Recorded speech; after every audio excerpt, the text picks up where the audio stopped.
जय हिंद दोस्तों, विश्व आदिवासी दिवस की आप सभी को हार्दिक शुभकामनाएं। मैं पायल तंवर आप सभी का BACS के प्लेटफॉर्म पर स्वागत करती हूं। आज से हम पढ़ने वाले हैं बायोलॉजी की सीरीज, जो आपके सभी एग्जाम्स जैसे MPSI, पटवारी, MPPSC सारी एग्जाम्स में आपको हेल्पफुल रहेगी। तो आज से हम स्टार्ट करने वाले हैं बायोलॉजी। तो चलिए पढ़ते हैं बायोलॉजी। चलिए देखिए, सबसे पहले आपको पूछा जाता है कि बायोलॉजी सब्जेक्ट अर्थात जीव विज्ञान सब्जेक्ट, जीव विज्ञान विषय। तो जीव विज्ञान विषय है क्या?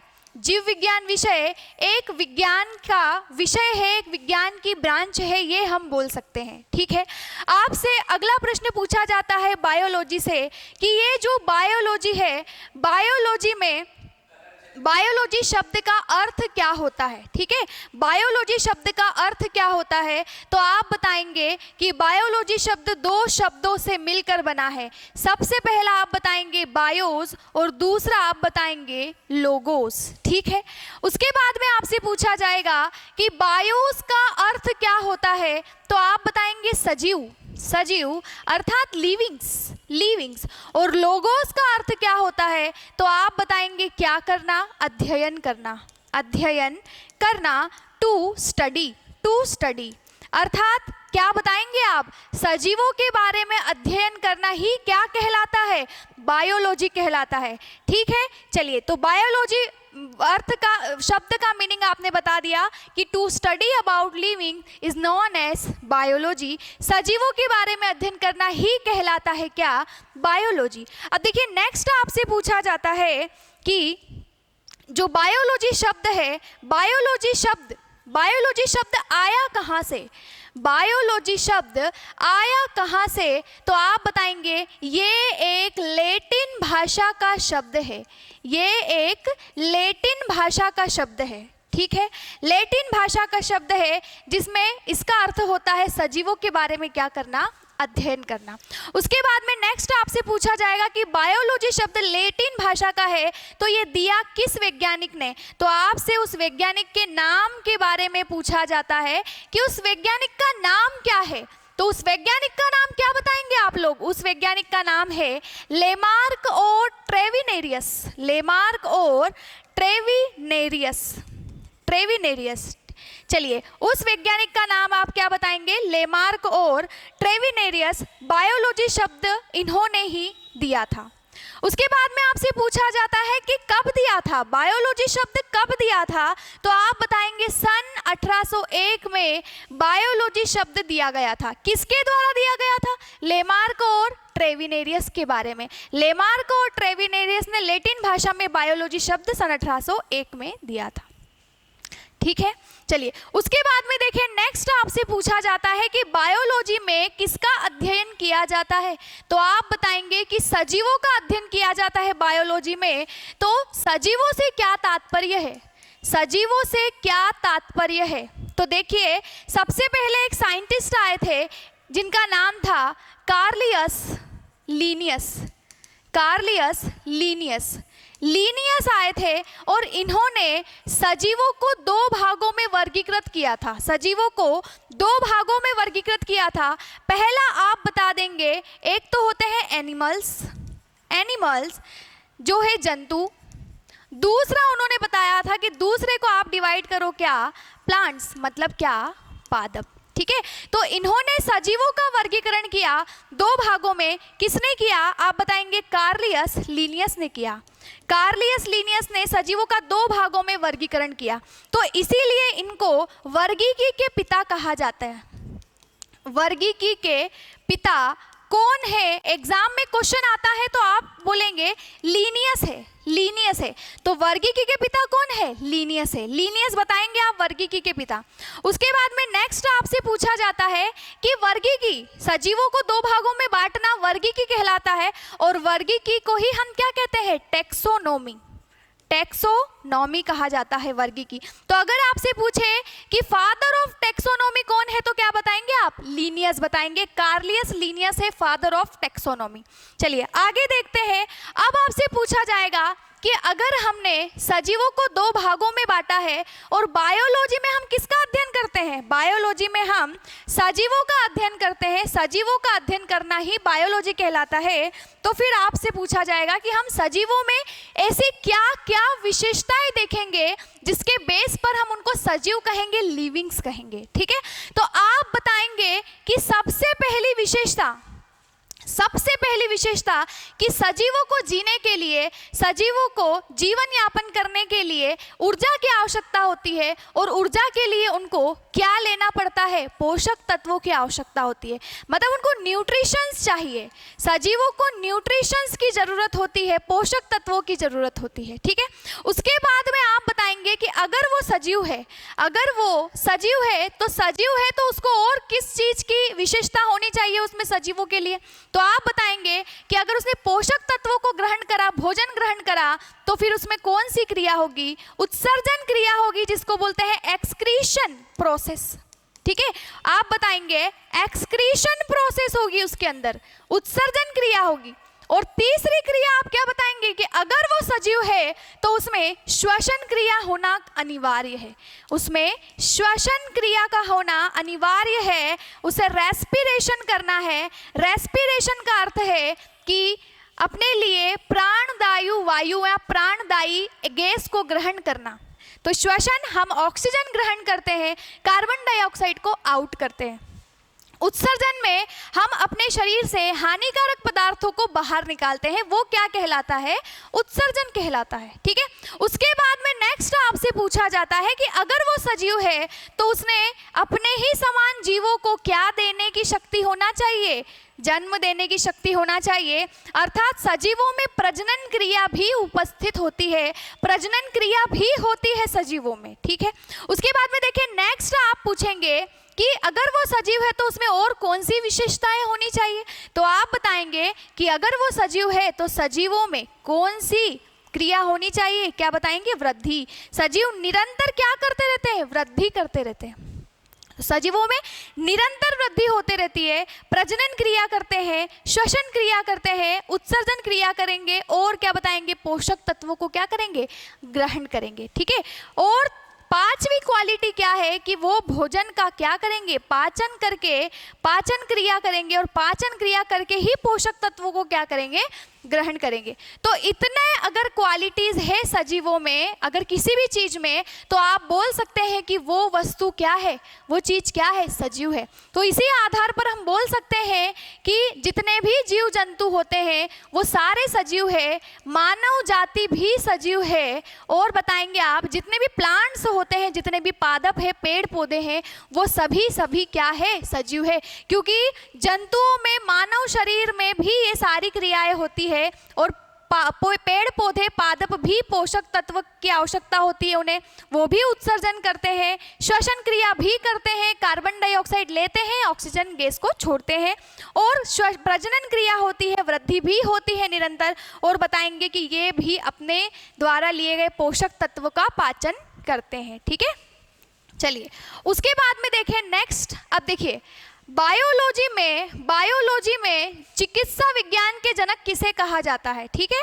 चिकित्सा विज्ञान के जनक किसे कहा जाता है, father of medical science, father of medical science, medical science, चिकित्सा विज्ञान के जनक। तो देखिए चिकित्सा विज्ञान के जनक किसे कहा जाएगा, चिकित्सा विज्ञान के जनक किसे कहा जाएगा, तो आप बताएंगे ये कहा जाता है हिप्पोक्रेट्स को, हिप्पोक्रेट्स को। तो हिप्पोक्रेट्स चिकित्सा विज्ञान के जनक है। अब देखिए आपसे पूछा जाता है कि जो भी मेडिकल साइंस में शपथ दिलाई जाती है, किसी साइंटिस्ट की दिलाई जाती है कि हम हमारा काम ईमानदारी से करेंगे एंड ऑल, तो ये जो शपथ है ये किसकी दिलाई जाती है, हिप्पोक्रेट्स की दिलाई जाती है, इसीलिए इनको क्या बोला गया है, चिकित्सा विज्ञान के क्या है, ये जनक है। ठीक है, उसके बाद में देखिए नेक्स्ट आपसे पूछा जाता है कि मानव शरीर की संरचना का, मानव शरीर की संरचना का अध्ययन करना, मानव शरीर की संरचना का अध्ययन करना क्या कहलाता है, तो आप बताएंगे फिजियोलॉजी, फिजियोलॉजी कहलाता है, फिजियोलॉजी कहलाता है। फिजियोलॉजी कहलाता है मानव शरीर की संरचना का क्या करना, अध्ययन करना। अगर आपसे पूछे कि पादप संरचना का अध्ययन करना, पादप संरचना का अध्ययन करना क्या कहलाता है, तो आप बताएंगे कि मॉर्फोलॉजी, मॉर्फोलॉजी कहलाता है, मॉर्फोलॉजी कहलाता है। पादप संरचना का अध्ययन करना, स्ट्रक्चर ऑफ प्लांट्स बॉडी का स्टडी करना क्या कहलाता है, मॉर्फोलॉजी कहलाता है। और मानव शरीर की संरचना का स्ट्रक्चर का स्टडी करना क्या कहलाता है, फिजियोलॉजी कहलाता है, फिजियोलॉजी कहलाता है। ठीक है, चलिए उसके बाद में देखिए आपसे और क्या पूछा जाता है, तो हमें आगे क्या क्या पढ़ना है। अब देखिए हमारा जो शरीर होता है, हमारा शरीर या किसी भी जीव जंतु सजीवों का शरीर किससे मिलकर बना होता है, तो आप बताएंगे कि वो किससे मिलकर बना होता है, कोशिका से, सेल से मिलकर बना होता है। तो मानव शरीर या किसी भी सजीव का शरीर मिलकर बना है कोशिकाओं से। जब ये जो कोशिकाएं होती है, कोशिकाओं में विभाजन की क्रियाएं होती है, एक कोशिका से बहुत सारी कोशिकाएं बनती है, वो आपस में जुड़ जाती है। तो जैसे ये एक कोशिका है, इसमें विभाजन हुआ, इससे दो कोशिका बनी, फिर इन दो में विभाजन हुआ, तो इन दो से कितनी कोशिका बनेगी, 4 कोशिका बनेगी। यही प्रक्रिया निरंतर चलती रहेगी, 2 से 4, 4 से 8, 8 से 16, 16 से 32 कोशिकाएं, इस तरह से कोशिकाएं बनती जाएगी।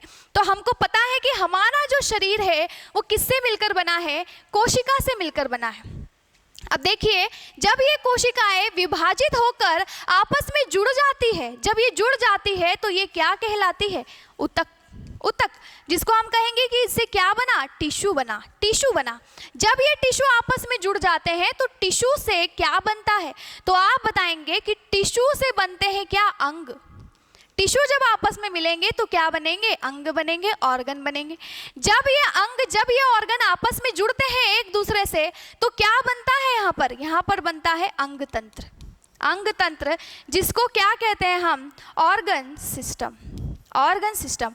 और जब ये अंग तंत्र आपस में जुड़े तो फिर क्या बना, हमारा संपूर्ण शरीर बनकर तैयार हुआ, संपूर्ण शरीर बन जाता है यहाँ से। तो देखिए सबसे छोटी इकाई है कोशिका, फिर ऊतक है, उसके बाद में ऊतक जुड़ते हैं तो बनता है अंग, अंग जुड़ते हैं तो बनते हैं अंग तंत्र, और अंग तंत्रों से किसका निर्माण होता है, शरीर का निर्माण होता है। देखिए इसकी तुलना हम किससे कर सकते हैं, तो जैसे मान लीजिए कि जब हमारा घर बनता है तो उस घर में सबसे छोटी इकाई कौन सी होती है, तो आप बताएंगे कौन सी होती है, ईंट, ईंट सबसे छोटी इकाई है। तो हमारे शरीर की सबसे छोटी इकाई कोशिका है, उसी प्रकार घर की सबसे छोटी इकाई क्या है, ईंट है। फिर जब ईंटें जुड़ती है तो क्या बनती है, दीवार बनती है। तो हमारे लिए दीवार क्या हो गया, टिश्यू हो गया। जब 4 दीवारें आपस में जुड़ती है तो क्या बनता है, एक रूम बनता है, कमरा बनता है। तो वो रूम हमारे लिए क्या हो गया, अंग बन गया हमारा। जब 3-4 कमरे बनते हैं तो घर का एक स्ट्रक्चर बनता है, मतलब अंग तंत्र बना। और अंग तंत्र कैसे पूर्ण होगा, जब त्वचा का आवरण हो जाएगा, जब रक्त का आवरण हो जाएगा अंदर, ठीक है, तो उस तरह से उसके बाद में हमारा क्या बन जाएगा, संपूर्ण शरीर बन जाएगा। तो हम कोशिका की तुलना घर की इकाई ईंट से कर सकते हैं, ठीक है, ईंट से हम कर सकते हैं। तो ये बात याद रखिएगा। अब देखिए हमको क्या पढ़ना है इस साइंस की सीरीज में, तो ये जो साइंस की सीरीज है इसमें हमको क्या पढ़ना है, देखो हम जो भी पढ़ेंगे वो सारी एग्जाम्स में आपको काम में आएगा, ठीक है। तो देखिए हमको पढ़ना है हमारे शरीर के बारे में, शरीर किससे मिलकर बना है, अंग तंत्रों से मिलकर बना है।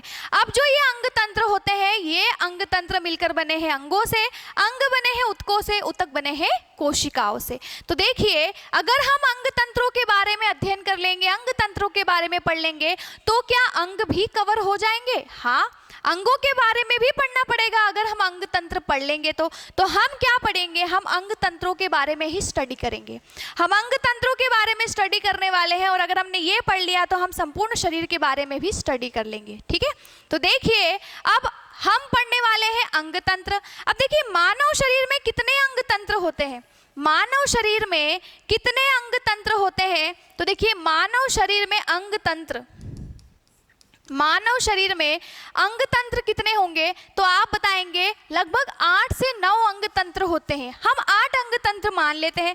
देखिए सबसे पहला अंग तंत्र कौन सा हो जाएगा, तो सबसे पहला अंग तंत्र कौन सा होता है, परिसंचरण तंत्र, परिसंचरण तंत्र, जिसको हम कहते हैं circulatory system, circulatory system, circulatory system, ठीक है। सर्क्यूलेटरी सिस्टम सबसे पहला अंग तंत्र हो जाएगा। अब देखिए सर्क्यूलेटरी सिस्टम में अंग तंत्र का मतलब क्या होता है, अंग तंत्र का मतलब क्या होता है, तो देखिए ऐसे अंग, ऐसा तंत्र जो कई अंगों से मिलकर बना होता है और उसमें सारे अंग एक जैसा काम करते हैं, कोई एक पर्टिकुलर काम करेंगे सबके सब मिलकर, ठीक है। तंत्र में, सिस्टम में तो यही होता है, सबके सब एक ही काम करते हैं सिस्टम में। तो आप बताएंगे कि परिसंचरण, तो देखिए परि का अर्थ होता है चारों तरफ, परि का अर्थ होता है चारों तरफ और संचरण का अर्थ होता है क्या, घूमना फिरना, ठीक है। तो हमारे शरीर में चारों तरफ घूमने का काम किसका है, आप बताएंगे कि रक्त का काम है। हमारे शरीर में 24 घंटे ऊपर नीचे घूमने का काम किसका है, रक्त का है। तो परिसंचरण तंत्र में हम रक्त के बारे में पढ़ने वाले हैं। दूसरे नंबर पर हम किसके बारे में पढ़ने वाले हैं, तो देखिए रक्त को पंप करके सभी अंगों तक पहुंचाने का काम किसका है, तो आप बताएंगे कि हृदय का काम है रक्त को पंप करके सभी अंगों तक पहुंचाने का। उसके बाद में हृदय, अब रक्त के बाद में हृदय और क्या पढ़ना है, परिसंचरण तंत्र। तो क्या हृदय यूं ही रक्त को पहुंचा देगा, नहीं, हृदय के अंदर कुछ रक्त वाहिकाएं होगी जो वाहिकाओं के द्वारा ये सभी अंगों तक पहुंचाएगा। तो तीसरे नंबर पर हमको क्या पढ़ना है, रक्त वाहिकाएं। तो हम रक्त वाहिकाओं के बारे में पढ़ने वाले हैं परिसंचरण तंत्र में। अब देखिए दूसरे नंबर पर हम क्या पढ़ने वाले हैं, तो दूसरे नंबर पर हम पढ़ेंगे किस तंत्र के बारे में, तो आप बताएंगे कि पाचन तंत्र के बारे में हम पढ़ने वाले हैं, पाचन तंत्र के बारे में हम पढ़ने वाले हैं। अब पाचन तंत्र में देखिए तो पाचन तंत्र शुरू कहाँ से होता है, हमारे मुंह से शुरू होता है और खत्म कहाँ पर होता है, तो आप बताएंगे कि गुदा द्वार, गुदा द्वार अर्थात एनस पर खत्म होता है, एनस पर खत्म होता है। तो पाचन तंत्र शुरू हो रहा है मुंह से और खत्म हो रहा है एनस पर अर्थात गुदा द्वार पर, ठीक है। उसके बाद में देखिए नेक्स्ट आपसे पूछा जाएगा कि और कौन सा तंत्र पढ़ने वाले हैं हम, तो ये जो तंत्र पढ़ने वाले हैं उसका नाम है श्वसन तंत्र अर्थात रेस्पिरेटरी सिस्टम अर्थात श्वसन तंत्र। अब देखिए हमारे श्वसन तंत्र में जितने भी अंग होंगे वो सारे के सारे एक जैसा काम करेंगे, श्वसन करवाने का काम करेंगे। शुरू कहाँ से होता है श्वसन तंत्र, हमारी नाक से, नोज से शुरू होता है। और मेन ऑर्गन कौन सा है श्वसन तंत्र का, तो मेन अंग कौन से है श्वसन तंत्र में, फेफड़े मतलब लंग्स, ठीक है। तो मेन ऑर्गन कौन सा है श्वसन तंत्र में, फेफड़े हम पढ़ने वाले हैं मेन ऑर्गन। अब देखिए चौथा कौन सा है तंत्र, अंग तंत्र, चौथा कौन सा अंग तंत्र हम पढ़ने वाले हैं, तो चौथा अंग तंत्र कौन सा है, उत्सर्जन तंत्र, उत्सर्जन तंत्र। हम उत्सर्जन तंत्र पढ़ने वाले हैं अर्थात हम पढ़ने वाले हैं एक्सक्रीटरी सिस्टम। और मुझे आप बताइए कि एक्सक्रीटरी सिस्टम उत्सर्जन तंत्र का मुख्य अंग कौन सा है, तो उत्सर्जन तंत्र का मुख्य अंग कौन सा है, आप बताएंगे वृक्क अर्थात वृक्क को क्या कहते हैं, किडनी के द्वारा हमारे शरीर से हानिकारक पदार्थों का क्या होता है, उत्सर्जन होता है, ठीक है। तो उत्सर्जन तंत्र एक्सक्रीटरी सिस्टम का मेन ऑर्गन क्या बताएंगे आप, किडनी बताएंगे। तो हम इसमें किडनी के बारे में पढ़ने वाले हैं। अब चलिए नेक्स्ट देखिए, नेक्स्ट आपसे पूछा जाएगा नंबर 5 अंग तंत्र कौन सा हम पढ़ने वाले हैं, तो अगला अंग तंत्र कौन सा हो जाएगा, कंकाल तंत्र, कंकाल तंत्र। अब देखिए कंकाल तंत्र को क्या कहते हैं हम, स्केलेटल सिस्टम, कंकाल तंत्र अर्थात स्केलेटल सिस्टम। और कंकाल तंत्र में हम क्या पढ़ने वाले हैं, तो हम इसके बारे में पढ़ने वाले हैं, इसमें बोन्स के बारे में, हम इसमें हड्डियों के बारे में पढ़ने वाले हैं, हम इसमें हड्डियों के बारे में पढ़ने वाले हैं, ठीक है। अब देखिए मानव शरीर में सारी जितनी भी हड्डियां होती है 206, उनके बारे में हम इंफॉर्मेशन लेने वाले हैं। अब नंबर 6 कौन सा है, अंग तंत्र, तो आप बताएंगे कि अगला अंग तंत्र कौन सा है, तो आप बताएंगे मांसपेशीय तंत्र, मस्क्यूलरी सिस्टम। अब मांसपेशीय तंत्र में हम क्या पढ़ने वाले हैं, तो हम इसमें पढ़ने वाले मसल्स के बारे में, मांसपेशियों के बारे में पढ़ने वाले हैं, इसमें हम मांसपेशियों के बारे में पढ़ने वाले हैं शरीर की, ठीक है। अब देखिए अगला कौन सा तंत्र हो जाएगा, तो जो नेक्स्ट तंत्र है, नेक्स्ट सिस्टम है, उस सिस्टम को हम क्या कहते हैं, तंत्रिका तंत्र। तंत्रिका तंत्र, तंत्रिका तंत्र के बारे में हम पढ़ने वाले हैं इसमें, मतलब नर्वस सिस्टम, नर्वस सिस्टम के बारे में पढ़ने वाले हैं, तंत्रिका तंत्र के बारे में पढ़ने वाले हैं। और तंत्रिका तंत्र अर्थात हम किसके बारे में पढ़ने वाले हैं, हमारे मेन ऑर्गन क्या है, हमारा मस्तिष्क। अब देखिए मस्तिष्क के भी भाग होते हैं, अग्र मस्तिष्क, मध्य मस्तिष्क, पश्चिम मस्तिष्क, तो हम मस्तिष्क के बारे में इसमें पढ़ने वाले हैं, ठीक है। चलिए देखिए, जो लास्ट तंत्र है आपका, तो जो लास्ट तंत्र है वो कौन सा तंत्र है आपका, तो देखिए वो तंत्र है प्रजनन तंत्र, प्रजनन तंत्र, रिप्रोडक्टिव सिस्टम, रिप्रोडक्टिव सिस्टम, प्रजनन तंत्र। अब देखिए प्रजनन तंत्र में प्रजनन अंग होते हैं, और जिसमें मेल का, पुरुष का प्रजनन तंत्र और फीमेल महिलाओं का प्रजनन तंत्र, इन दोनों के बारे में हम इसमें पढ़ने वाले हैं प्रजनन तंत्र में, ठीक है। तो देखिए हमने कितने तंत्र पढ़े हैं, 8 तंत्र पढ़े हैं। अब इन 8 तंत्रों में अब क्या बचा है, तो 9th नंबर पे हम पढ़ने वाले हैं क्या, सेल। हम कोशिका के बारे में पढ़ेंगे, हम कोशिका के बारे में भी पढ़ेंगे। 10th हम किस टॉपिक के बारे में पढ़ेंगे, तो हम ऊतकों के बारे में भी पढ़ेंगे, टिश्यू के बारे में पढ़ेंगे, ऊतकों के बारे में पढ़ेंगे। अब देखिए नेक्स्ट हम क्या पढ़ने वाले हैं, तो नेक्स्ट हम पढ़ने वाले हैं किसके बारे में, तो हम पढ़ने वाले हैं पोषक तत्वों के बारे में, पोषक तत्वों के बारे में हम पढ़ने वाले हैं, ठीक है।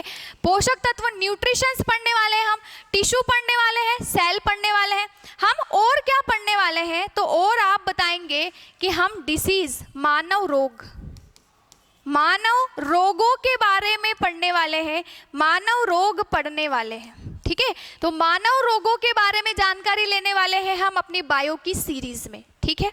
चलिए अब देखिए नेक्स्ट हम पढ़ने वाले हैं प्लांट्स के बारे में भी पढ़ने वाले हैं, हम पौधों के बारे में भी पढ़ने वाले हैं।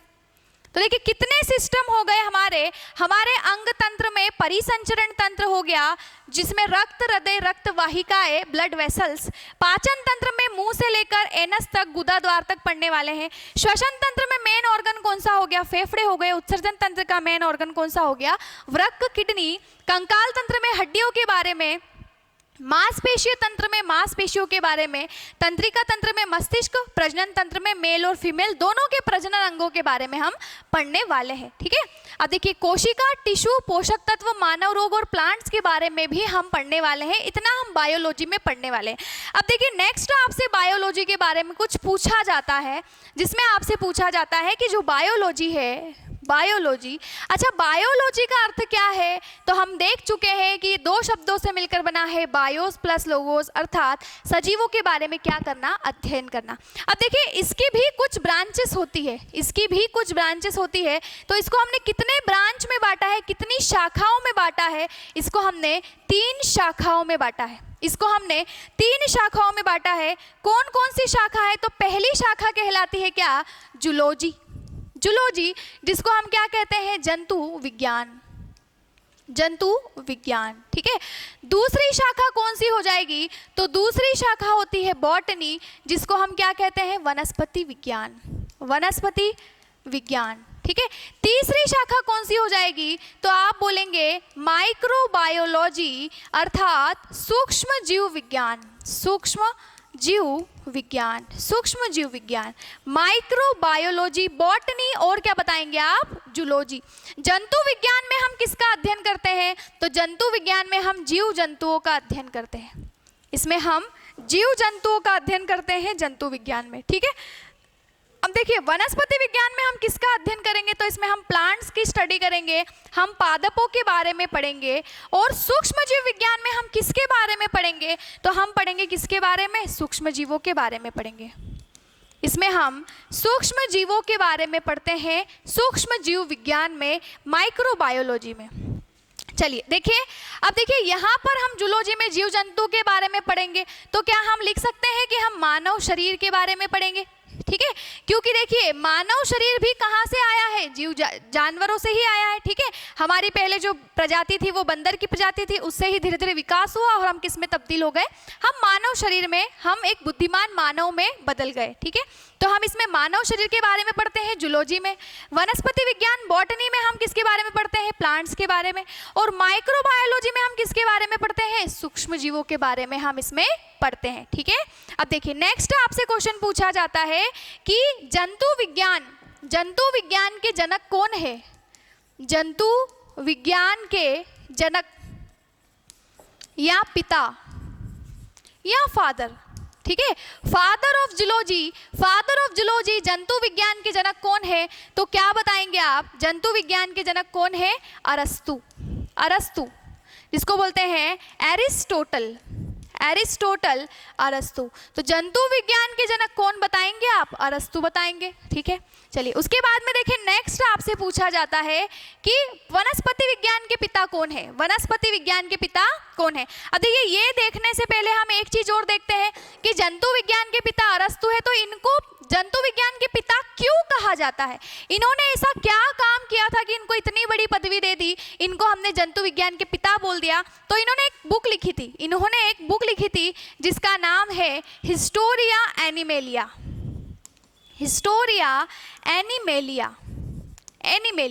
इन्होंने एक किताब लिखी थी हिस्टोरिया एनिमेलिया। इस किताब में इन्होंने 500 प्रकार के जीव जंतुओं के बारे में विस्तृत अध्ययन करके स्पष्ट रूप से लिखा था, इसीलिए इनको क्या कहा जाता है? जंतु विज्ञान के जनक कहा जाता है। और देखिए इन्हीं को अरस्तु को ही हम बोलते हैं कि जीव विज्ञान के जनक भी बोला जाता है। इन्हीं को जीव विज्ञान के जनक मतलब फादर ऑफ बायोलॉजी भी बोला जाता है। इनको जीव विज्ञान के जनक कौन है? अरस्तु है, एरिस्टोटल। तो एरिस्टोटल ही जीव विज्ञान के जनक है और एरिस्टोटल ही जंतु विज्ञान के जनक भी माने जाते हैं। चलिए नेक्स्ट आपसे पूछा जाता है कि देखिए हमने इसको 3 ब्रांचों में बांटा था, जंतु विज्ञान, बॉटनी और सूक्ष्म जीव विज्ञान, माइक्रोबायोलॉजी। तो आपसे पूछा जाएगा कि वनस्पति विज्ञान के जनक कौन है? वनस्पति विज्ञान के जनक कौन माने जाते हैं?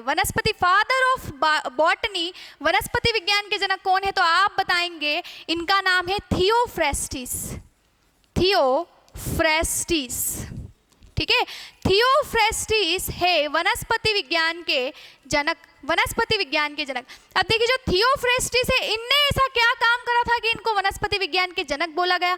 तो इन्होंने क्या करा था? इन्होंने भी एक बुक लिखी थी, इन्होंने भी एक किताब लिखी थी जिसका नाम है हिस्टोरिया प्लांटेरम किसके द्वारा लिखी गई है? क्या बताएंगे आप लोग? थियोफ्रेस्टिस के द्वारा लिखी गई है। और इन्होंने भी 500 प्रकार के जीव जंतुओं का विस्तृत रूप से 500 से ज्यादा प्रकार के पादपों का अध्ययन करके इस किताब में मेंशन किया था। इस किताब में लिखा था पादपों के बारे में अध्ययन करके 500 प्रकार से ज्यादा के बारे में, इसीलिए इनको क्या कहा गया? वनस्पति विज्ञान के पिता या जनक कहा गया, फादर ऑफ बॉटनी कहा गया। अब देखिए तीसरी ब्रांच कौन सी है हमारी? तो तीसरी शाखा कौन सी है? सूक्ष्म जीव विज्ञान अर्थात माइक्रोबायोलॉजी। तो आपसे पूछा था कि माइक्रोबायोलॉजी के पिता, माइक्रोबायोलॉजी के जनक या सूक्ष्म जीव विज्ञान के पिता कौन है? फादर ऑफ माइक्रोबायोलॉजी कौन है? तो क्या बताएंगे आप लोग? तो इनका नाम है एंटोनियो वॉन ल्यूवेनहॉक। सूक्ष्म जीव विज्ञान के जनक कौन है? एंटोनियो वॉन ल्यूवेनहॉक है। एंटोनियो वॉन ल्यूवेनहॉक को सूक्ष्म जीव विज्ञान के जनक माना जाता है। तो याद रखिएगा आप लोग। अब इनको जनक क्यों माना जाता है? सूक्ष्म जीव, इन्होंने क्या ऐसा काम किया था कि इनको जनक माना गया? तो देखो दोस्तों, इससे पहले हमें पता ही नहीं था कि इस दुनिया में सूक्ष्म जीव भी होते हैं। तो पहला सूक्ष्म जीव किसने खोजा था? एंटोनियो वॉन ल्यूवेनहॉक ने। तो आप बताएंगे कि इन्होंने फर्स्ट माइक्रोब्स, पहला सूक्ष्म जीव खोजा। तो पहला सूक्ष्म जीव किसने खोजा था? क्या बताएंगे आप लोग? एंटोनियो वॉन ल्यूवेनहॉक ने खोजा था। अब देखिए इन्होंने क्या करा कि जितनी भी छोटी छोटी चीजें हैं, जैसे सूक्ष्म जीव जो होते हैं वो हमको हमारी नग्न आंखों से, नेक्ड आई से नहीं दिख पाते हैं। तो सूक्ष्म जीव कौन कौन से हो जाएंगे? तो आप बताएंगे कि एक जो 2 सालों से हमारा दोस्त बन के बैठा है, क्या नाम है उसका? वायरस, ठीक है। तो वायरस, जैसे कोरोना वायरस, ये पीछा ही नहीं छोड़ रहा है हमारा, ठीक है। तो वायरस भी हमको हमारी आंखों से नहीं दिख पाते। इनको देखने के लिए हमको किसकी जरूरत पड़ती है? माइक्रोस्कोप की। सूक्ष्मदर्शी की आवश्यकता होती है, तो वायरस भी क्या है, सूक्ष्मजीव है। उसके बाद में आप बताएंगे कि क्या, बैक्टीरिया। बैक्टीरिया अर्थात क्या बताएंगे आप लोग, जीवाणु। जीवाणु और कौन कौन से सूक्ष्मजीव हो जाएंगे, तो आप बताएंगे फंगस। फंगस अर्थात कवक। कवक और कौन से सूक्ष्मजीव बताएंगे, तो एक होते हैं परजीवी, प्रोटोजोआ। ये भी बहुत छोटे होते हैं, ये भी हमको नग्न आंखों से देख नहीं पाते हम इनको, तो परजीवी। तो इनको देखने के लिए हमको किसकी आवश्यकता पड़ती है, इनको देखने के लिए हमको सूक्ष्मदर्शी की आवश्यकता पड़ती है। इनको देखने के लिए हमको माइक्रोस्कोप की आवश्यकता पड़ती है। ठीक है, तो हम सूक्ष्मजीव विज्ञान में सूक्ष्म जीवों का अध्ययन करने वाले हैं। वनस्पति विज्ञान में हम किसका अध्ययन करते हैं, तो वनस्पतियों का, पादपों का अध्ययन करते हैं। वनस्पति विज्ञान के जनक कौन है, थियोफ्रेस्टिस है। इन्होंने कौन सी किताब लिखी थी, Historia animalia. Antonio von Leeuwenhoek ने कोई भी किताब नहीं लिखी थी। ठीक है, अब देखिए एंटोनियो वॉन ल्यूवेनहॉक ने और भी कुछ किया था। तो एंटोनियो वॉन ल्यूवेनहॉक ने और किसकी खोज की थी, तो आप बताएंगे इन्होंने शुक्राणुओं की भी खोज की थी। शुक्राणुओं अर्थात स्पर्म की। इन्होंने शुक्राणुओं की खोज की, स्पर्म की खोज की, स्पर्म की खोज की। ठीक है, तो इन्होंने और किसकी खोज की थी, इन्होंने आरबीसी मतलब लाल रक्त कोशिकाओं की भी खोज की थी।